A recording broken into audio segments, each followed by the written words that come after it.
Anger can be the most helpful emotion if you let it, but we're taught to feel shame about our anger. Be nice. Don't yell, Get it in check. chill out. Good girls don't act like that. Oh, and most of us feel stuck because if we hold it in, it's toxic for our bodies. And if we let it out, it's toxic for our relationships. So now what?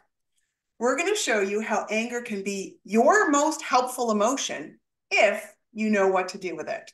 So, Tara, what does anger mean to you? Gosh, anger is actually my most exciting emotion. And this is when I decided to use it for myself and then use it for my clients. To me, anger is all about fuel. And so instead of using the fuel, like if you think of fuel for a rocket, it launches it somewhere. Most people use that fuel and disperse it on others, like you were saying in the beginning about using it and expressing it in relationships and just being really toxic. To me, it launches you somewhere. So you have to ask, like, where do I actually want to go? How do I want to use this? How about you? Yeah, I love that because you're asking yourself what matters most to you. And that is what makes me love anger so much is that it gives you a direct line into what matters most. When anger comes up, it tells you, I care. Mm-hmm. And so finding that message under it, trying to figure out what it is you care about, actually shows you where your values lie. And like you said, once you figure out your values, you can put rocket fuel on it and start taking action towards living the life that demonstrates those values. I love that. I think that more of us need to take a little bit of time to ask ourselves questions so that we actually honor who we are and care about what we're doing. There's such a thing that's going on in the world where everybody's so gravitating towards helping everybody else and knowing them better than themselves. And that can also create anger. And so, one of the ones where I find a lot of people, including myself, have gotten angry before is when somebody else acts, I'm going to say in quotes, selfish. Mm, Right. And so, going back to your thing about I care, it's, well, what if I could also be somebody who is selfish in a way that doesn't feel like I don't care about others too? Right. So, how can I center in myself, use that to make some choices for me, but also ask them to bless everyone else too?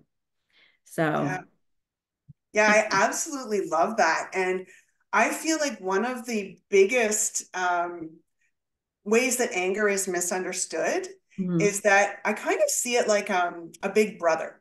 mhm, And often what happens with anger is you get a whole bunch of emotions all at the same time. Like when you were talking about, that example, maybe you have envy or sadness or shame, even all coming at you at the same time.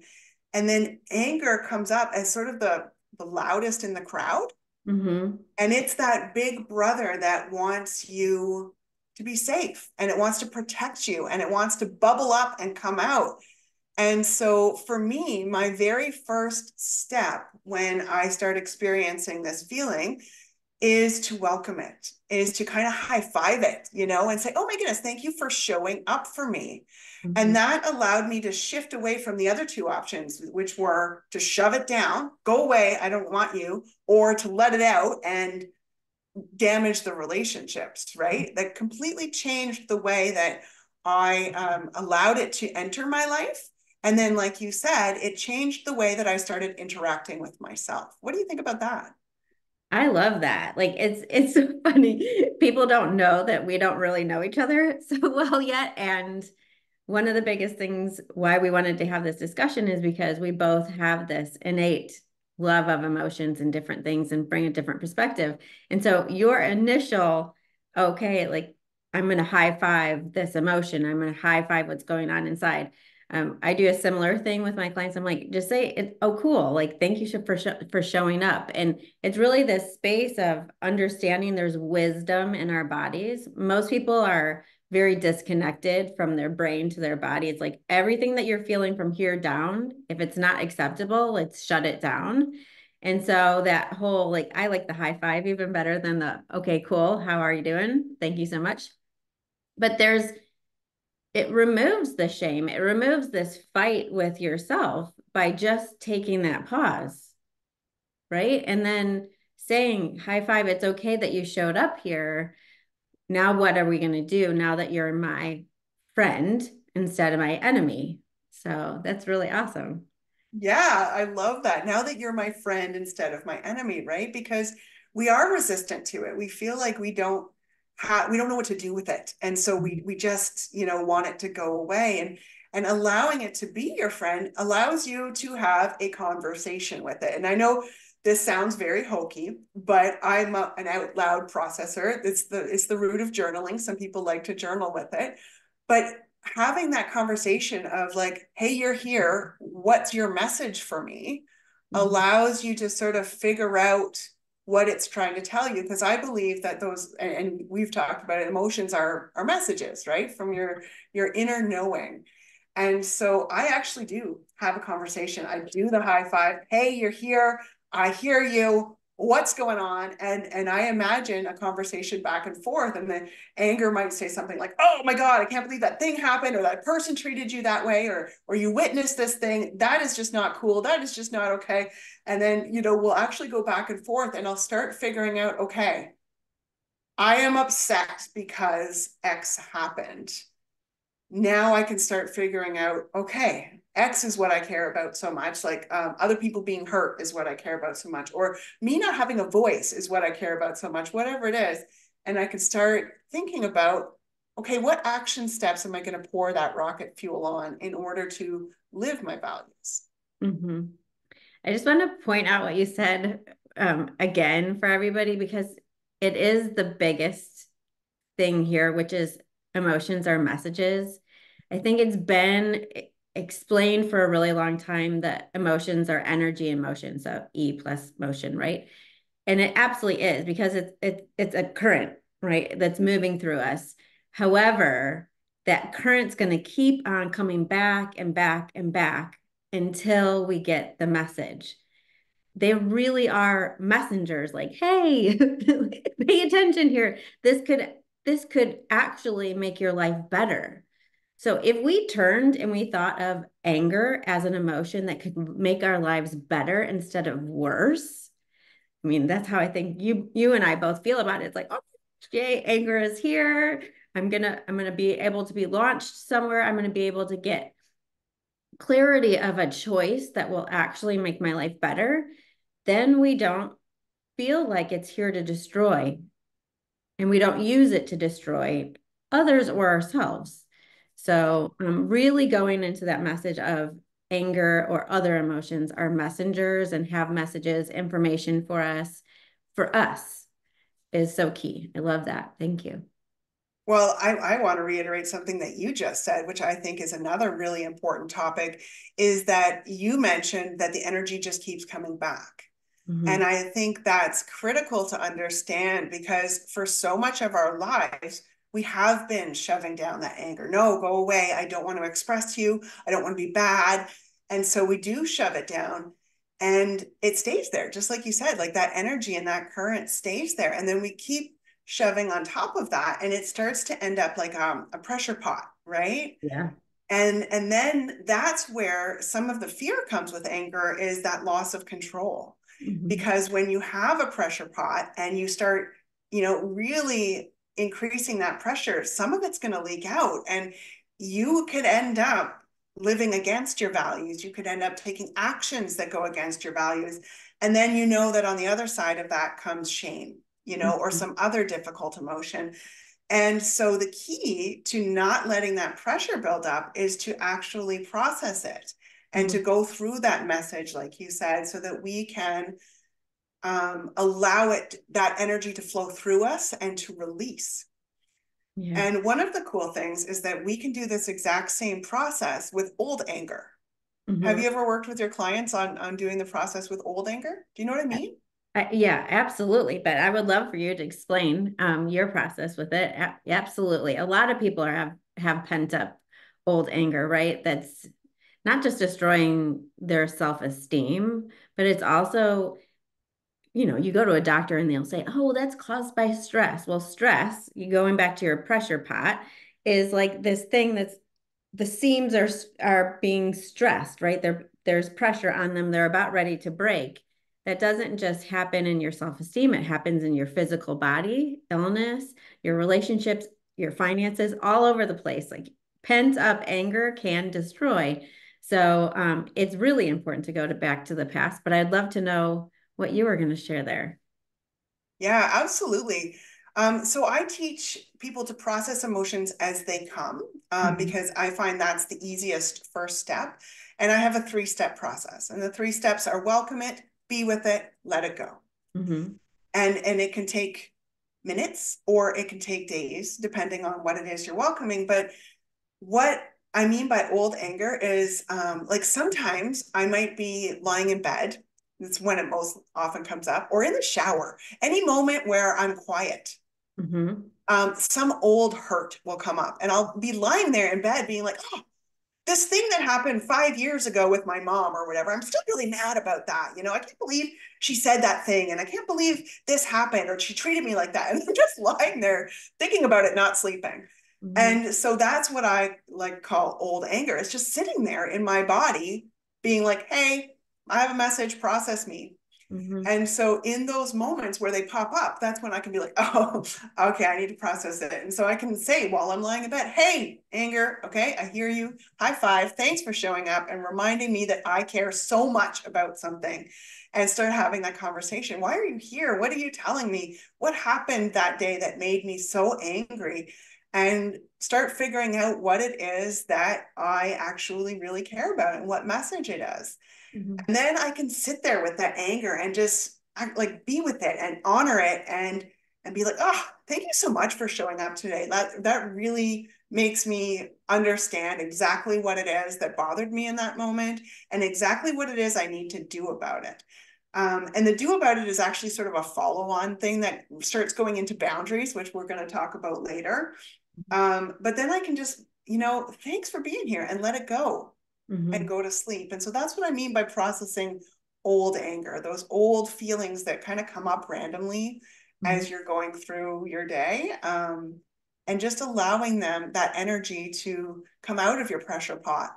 And when you start doing this regularly, you start finding, oh my goodness, all of a sudden I feel lighter. All of a sudden I feel happier. Mm-hmm. All of a sudden I can breathe easier because that stress, like you were talking about at the seams, just seems to be relieving itself.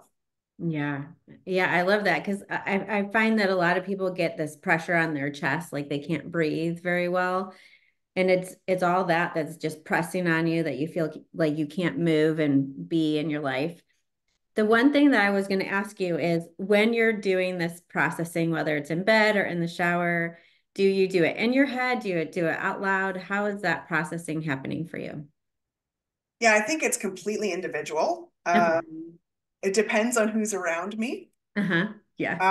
So whether it's in my head or out loud, I have a friend who does the exact same process, but she journals it. Uh-huh. I have a friend who does a similar process, but they do it in art. Mm-hmm. I have a friend who does a similar process, but he's very physical. Mm-hmm. And so he actually goes to his heavy bag, and that's the only way that he can process it. And he's actually talking to anger out loud with his heavy bag. And he's like, "Oh, I'm so mad at this." And he like, it's so funny because he'll go back and be like, "Yeah, I know. Like, it's really wrong that this thing happened. And I can't believe that they said this."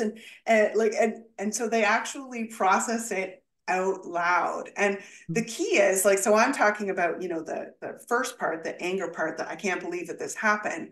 But the key is to start talking about um, sort of what that means to you. And so it's like, I can't believe that this happened. Yeah, I'm really upset because that person hurt my feelings. And it's like, well, why did it hurt your feelings? Or why was it so upsetting? Well, because it was in front of everybody else. And I feel like this conversation should be done in private. Oh, okay, so you value respect. Yeah, that was disrespectful of them. Okay. So you want to have these conversations, these tough conversations, but you want them to be done in a respectful way. Or yes, I do want to be open and I want it to be done.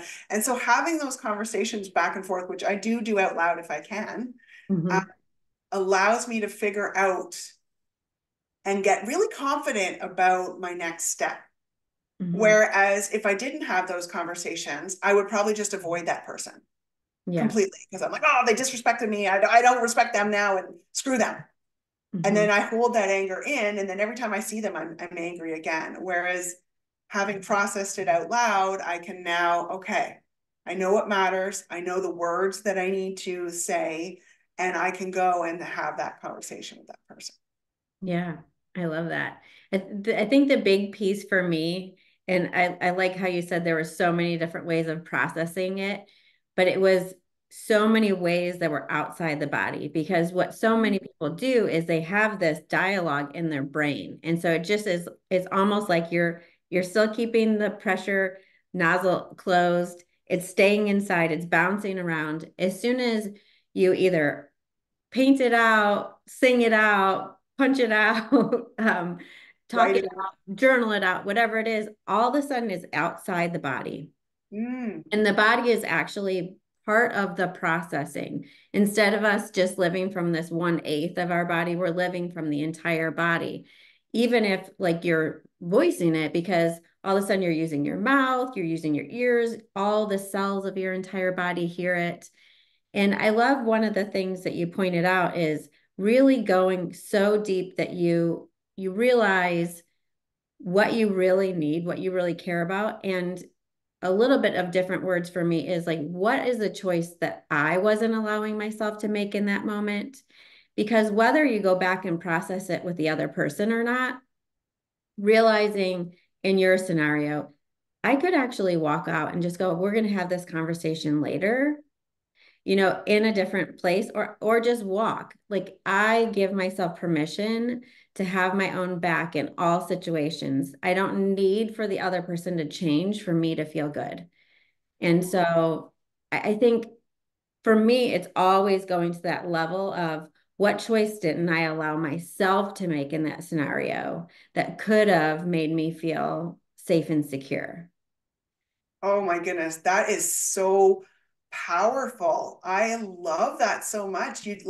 You're completely empowering yourself to love yourself and to make different choices in future situations and to give yourself the permission to do whatever it is that's in alignment with your values, whether that is talking to them or whether that's something completely different. Oh, I just felt that with my entire body. That is such a beautiful sentiment. Yes, absolutely. And I haven't really put together the moving it outside of your body, but you're absolutely right. Like that you notice that. That is so true. And such, especially with anger, I find that it's very physical and it almost begs you to move. It begs you to, it's a central nervous system emotion, right? Like they all are, but this one specifically is very, very triggering to your central nervous system, and it wants you to move it through your body in ways that involve movement. I love that. Yeah. Fantastic. That's why I think it's so much fun because it's like if you actually use it, like even if you in the very beginning, you just use it for movement. I'm like, do erratic movement. If you can get into a private space where nobody's paying attention to you and you just like a dog does, like they shake, they shake their whole body, whatever it is. A lot of times I also say to people, do a silent scream like you do in yoga, where you stick your tongue out and it's just like I think it's called dragon's breath, right? Yeah, it's like just get it all out there. And you can do that in the car. You can do that in your house. Nobody's going to know, but it moves some of that out so that you can get to some of the other messages because at the moment of the anger, like the full intensity of anger, I don't think that we have access to that reasoning skills. So we need to use some of it just to move, which is fun too. Yeah, I think that's a really good point is that at the moment of anger, we don't have access, right? Those are two completely different parts of your brain. You have your emotional center and you have your reasoning center, and the emotional center shuts down that reasoning center, right? Mhm. And so I think that's a really important point is getting to a place where you can process it. And there's, all sorts of different methods for you to do that. And um, I love that point because some people might feel disappointed in themselves that they can't process right away, or that it's not working. And that's not true at all. That's the sort of be with it moment where it's like, I just have to be angry for a little while, and let it out before I'm ready to start that processing piece. Yeah, absolutely. High five and let's go. Just Yeah. let's tango for a moment. Yeah, absolutely. Yeah, sometimes you can just high five and let's go, and sometimes you have to move it for, like, do Yeah. that punching bag for a little while, do that scream, do that movement before you're ready to talk, you Yeah. know? Well, I guess I was meaning even just like high five and let's go, like let's scream it out or whatever in the process. Yeah. We're not getting to the other pieces that you were saying. So yeah, there's just so much with anger. And I hope that everybody who's viewing this can get as excited as we do in the moments of anger. You know, it's not just outside of those moments where you can be excited about anger, but it's in it when it's showing up. It's like, this is for me. It's for me. And so, and then you can also get even a little bit of excited about all those people who are triggering you, because to me, triggers are actually catalysts. So Ooh. instead of that person constantly being a trigger or all these things like poking and prodding, it's like, this is something that the universe has used to catalyze me, to move me, to get me clearer on my intentions, to get me more whole in myself and more embodied. And so when you look at that, you go, oh gosh, okay, so this person's really ticking me off right now. But how are they catalyzing me into more of my own being, or into more of my choices, my life, in a way that if they weren't around, I would be complacent. So, Oh, I think that, yes, I would be complacent. So it's catalyzing you into action. yeah. Yeah, that is such a different way to look at that person who's irritating you, right? Or that's, Mhm. going against your values. Yeah, Love that. And yeah, it's so empowering because they're showing you your true self. They're showing you through anger what you really care about to allow you to take those actions that you wouldn't otherwise take. absolutely. Yeah. Absolutely. All right. So, final message for our group, Tara. What do you have to say as a final message about anger? Have some fun with it. I would absolutely go to that space of feeling it out, right? High fiving it, saying, hey, cool. Thank you so much for showing up for me. And just process this. If you need to listen to this interview conversation that we just had 5 times before you feel it in yourself, allow yourself to do that, because this is a really, really different take on it. But we'd love to know from you guys out there how it's processing for you, if it's making your life different, and if this is something that you feel is useful. So that's what I would say. Yeah, that's amazing. And we just had a really cool comment in the chat talking about how this works with our kids. And so we've been talking about us processing it, but it's also really important, as we facilitate, as we work with our children, to understand how they're processing it too, and allow them to work through it. Realize that at the beginning, they're probably not in a place to be rational. They're probably not wanting to hear those words that we said at the beginning. Stop yelling. Don't do that. Calm down, be quiet, right? We want to enable them to process in ways that are healthy. And in order to enable them to do that, we have to figure that out for ourselves. Mm-hmm. Right. Yeah. And so once we figure that, man, this anger is our friend, and this anger in our kids is our friend too, because remember we were talking about that shame. Having our kids be angry and having our kids display anger triggers a whole bunch of parenting shame. Oh no, everyone's gonna think I'm a bad parent if my kid is the one losing it in the playgroup, right? So allowing us to learn how to process it, for it to be our friends, for it to be our children's friends, for us to high five together with our kids saying, hey kid, anger showed up, high five to you, and walk them through that process is going to create that ripple effect for the next generation. No, I love that so much. And I think it's so key to give them space, and also to mirror it, right? To in the moment to be like, this is really making me angry right now. And allowing our kids to even say, like my kids will say to me, hey mom, what's up? You're off. And I always thank them. I'm like, hey, thanks for letting me know that I was off my center, and I'm going to take some space to just hang with this for a minute. And instead of hiding the fact that we also get angry or feel shameful about these emotions, and us mirroring that, like you were saying in a minute ago, but also giving them space to just be in it instead of asking them to go from, 1,000 to 0 in a few seconds. It's not a kindness to ask for something like that. It's also asking them to shut it down, right? Which Yeah, is it is. Yeah. against. Yeah. Okay, Tara, so tell us a little bit about who you are. So I am an art of being facilitator and I am an educator. So I actually train other people to be personal development coaches. That's the easiest way to say it.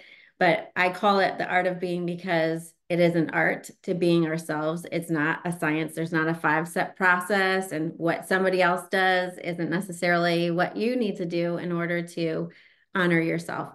So I help people to do that in private sessions, and then I also train others to help them. And the biggest piece to that is emotions, and then the other piece is creating a new language. I really feel like the words that we use are powerful, and so replacing certain words with more powerful words that align with you, like changing out trigger for catalyst, absolutely changes the relationship.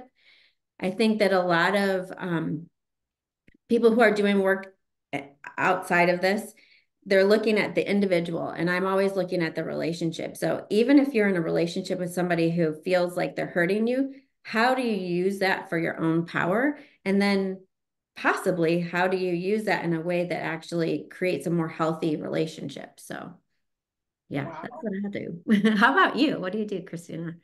Yeah, I love that. Everything you do just sounds so empowering. So I am Kristina. I am the creator of the Mind BS method, and I help busy parents find joy in chaos, find joy in their chaos so that they can back away from burnout. And that is really my passion, is that parents seem to grind themselves into the ground trying to be the most amazing parents that they can be. And that is just the most beautiful thing.